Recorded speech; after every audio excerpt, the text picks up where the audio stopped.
Assalamualaikum warahmatullahi wabarakatuh. Perkenalkan kami dari kelompok 4. Di sini kami akan mempresentasikan hasil analisis risiko kami di perusahaan PT Nippon Indosari Corp. Berikut adalah anggota kelompoknya. Yang pertama ada saya sendiri, Irsyadianus Fikri. Yang kedua ada Nur Syarina Febriana. Dan yang ketiga ada Sofidia Ayu. PT Nippon Indosari Corpindo Tbk merupakan produsen roti massal pertama dan terbesar di Indonesia yang memproduksi roti tawar, roti manis, dan juga kue dengan merek Sari Roti dan Sari Kue.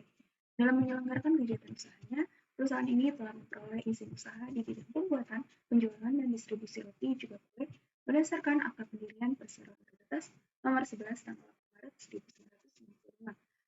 Berikut terlampir visi, misi, dan juga nilai yang dipegang oleh perusahaan ini. Lanjut ke posisi saham PT Nippon Indosari Corpindo di pasar modal.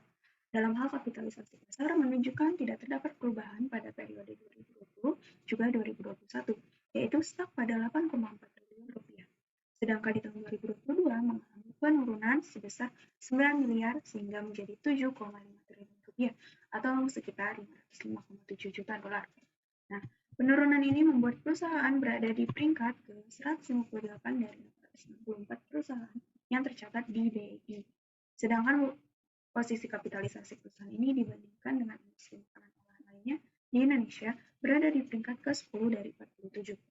Perusahaan ini termasuk ke dalam kategori dengan kapitalisasi kecil, yaitu dengan rentang 300 juta dolar hingga 2 miliar dolar. Biasanya perusahaan yang berkategori ini lebih tidak stabil, beresiko, dan kurang likuid dibandingkan perusahaan kapitalisasi menengah dan juga besar. Perusahaan kecil juga lebih dipengaruhi oleh preferensi investor, namun preferensi investor tidak hanya dilihat dari kapitalisasi pasar saja, melainkan investor pun melihat annual report perusahaan sebagai pertimbangan apakah perusahaan ini sehat secara finansial dan kinerjanya bagus. Berdasarkan tabel Financial Highlights dan juga Financial Reviews, sampai dengan akhir tahun 2022, perseroan berhasil membukukan penjualan neto yang terus-menerus meningkat dalam 3 tahun kebelakang. Terlihat pada grafik peningkatannya dari 3,2 triliun rupiah pada tahun 2020 hingga pada tahun 2022 sebesar 3,9 triliun rupiah. Sama halnya dengan laba tahun berjalan yang dapat diatribusikan kepada pemilik entitas induk yang terus mengalami peningkatan hingga sebesar 432 miliar pada tahun 2022, yang mana kedua hasil tadi yaitu penjualan neto dan juga laba tahun berjalan yang dapat diatribusikan sesuai dengan tujuan perseroan untuk meraih pertumbuhan yang berkelanjutan. Begitupun dengan laba usaha yang meningkat dari tahun ke tahun hingga 2022 sebesar 638 miliar rupiah. Nah, sebab laba usahanya naik tiap tahun selama 3 tahun kebelakang ini, maka EPS perusahaan ini pun pertumbuhannya semakin naik dan konsisten positif dari waktu ke waktu. Hal ini merepresentasikan bahwa perusahaan tersebut tumbuh dengan baik dari segi profitabilitas dan menguntungkan para pemegang saham dalam jumlah uang yang akan diterima atas setiap lembar sahamnya. Kemudian lanjut ke total aset perseroan. Sangat disayangkan dari total aset perseroan ini selama 3 tahun kebelakang menurun terus-menerus yang disebabkan oleh aset lancar dan aset tidak lancar yang pergerakannya fluktuatif dalam 3 tahun, yaitu dari 2020 hingga 2022, sehingga total aset tahun 2020 sebesar 4,452 miliar, tahun 2021 menurun menjadi 4,151 miliar, dan pada tahun 2022 menurun hingga menjadi 4,130 miliar. Sedangkan liabilities perusahaan secara keseluruhan terus-menerus bertambah dari 1,2 miliar pada tahun 2020 hingga menjadi 1,4 miliar di tahun 2022, sehingga berdampak ke working capital-nya menjadi menurun dari tahun ke tahun, sebab selisih antara aset yang turun tiap tahun dengan peningkatan liabilitas perusahaan. Lanjut ke total ekuitas dalam rentang 3 tahun kebelakang. Pada data menunjukkan terdapat penurunan dari 3,2 miliar pada tahun 2020 menjadi 2,87 miliar di tahun 2021, hingga pada tahun 2022 menjadi 2,68 miliar. Kemungkinan penurunan disebabkan penarikan investasi ataupun pembagian keuntungan. Lanjut ke rasio-rasio keuangan. Pada rasio lancar, perusahaan ini memiliki nilai di atas 1,0 dalam 3 tahun kebelakang sebagai indikator rasio lancar yang baik.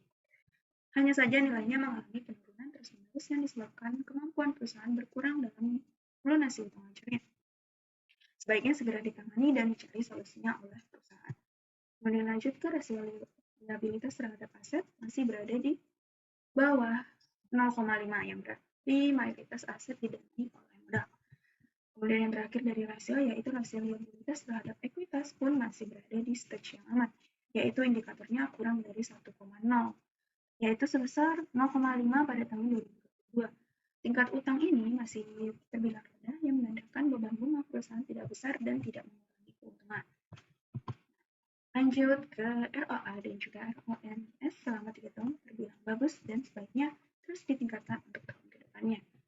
Kemudian pada data ROI dan juga ROE dapat menjadi pertimbangan dalam mengukur kesehatan keuangan perusahaan atau investasi. ROI perusahaan dalam 12 bulan terakhir yaitu sebesar 12,84%. ROI positif ini menunjukkan bahwa perusahaan ini sehat secara finansial sebab menggunakan pinjaman untuk luas, bahkan mampu melampaui rata-rata industri sejenis yaitu 12,50%. Namun jika dilihat rata-rata selama 5 tahun masih belum mampu melampaui rata-rata industri sejenis sebesar 15,8%. Hal ini menunjukkan bahwa perusahaan belum mampu menghasilkan laba atas investasi yang telah dilakukan setiap periodenya dibandingkan dengan kebanyakan industri sejenis. Sedangkan untuk ROI perusahaan ini, baik dalam 12 bulan terakhir maupun dalam 5 tahun belakang, tidak mampu mengungguli rata-rata ROE pada industri sejenis lainnya yang tercatat dalam BI. Selisihnya sebesar 3,1% untuk dapat mencapai rata-rata ROE pada industri sejenis. Dan yang terakhir yaitu analisis pada normalized EBITDA atau adjusted EBITDA selama 3 tahun kebelakang. Nah, adjusted EBITDA ini berguna untuk mengukur kinerja aktual perusahaan atau arus kas bisnis yang sebenarnya yang bebas dari biaya bunga, pajak, depresiasi, dan juga amortisasi. Adjusted EBITDA perusahaan di periode 2020 hingga 2022 mengalami peningkatan yang positif dari tahun 2020 memperoleh 337 miliar, pada tahun 2021 sebesar 493,9 miliar rupiah, dan pada tahun 2022 yaitu sebesar 685,6 miliar rupiah. Baik, di sini saya akan melanjutkan menganalisis SWOT. Yang pertama ada strength. Strength dari PT Nippon Indosari Corp yang pertama adalah memiliki 10 pabrik produksi yang tersebar di Pulau Jawa, Sumatera, dan Sulawesi, serta di negara tetangga seperti Filipina.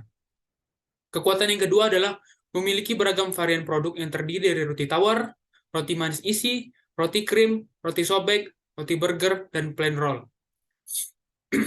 Yang ketiga, strength-nya adalah berhasil meraih penghargaan sebagai produk favorit masyarakat Indonesia.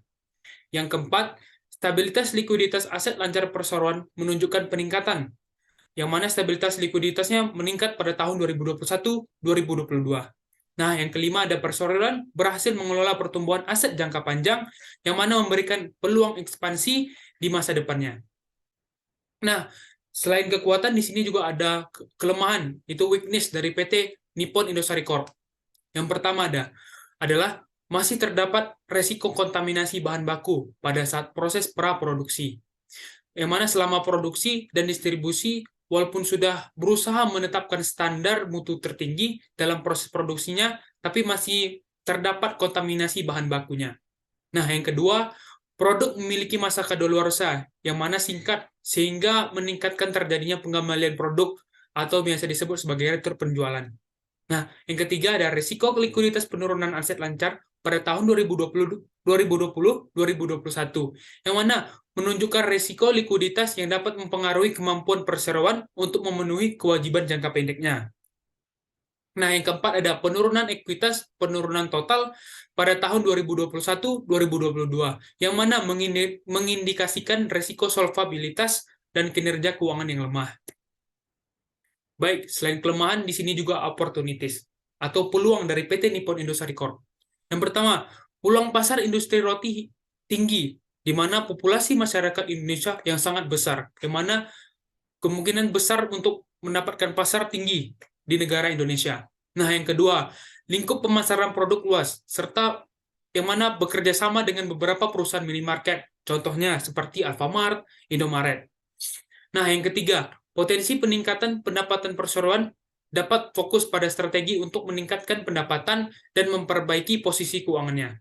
Nah, yang keempat, peluang ekspansi penurunan aset tidak lancar memberikan peluang bagi perseroan untuk mengelola aset dengan lebih efisien dan meningkatkan nilai perusahaan tersebut.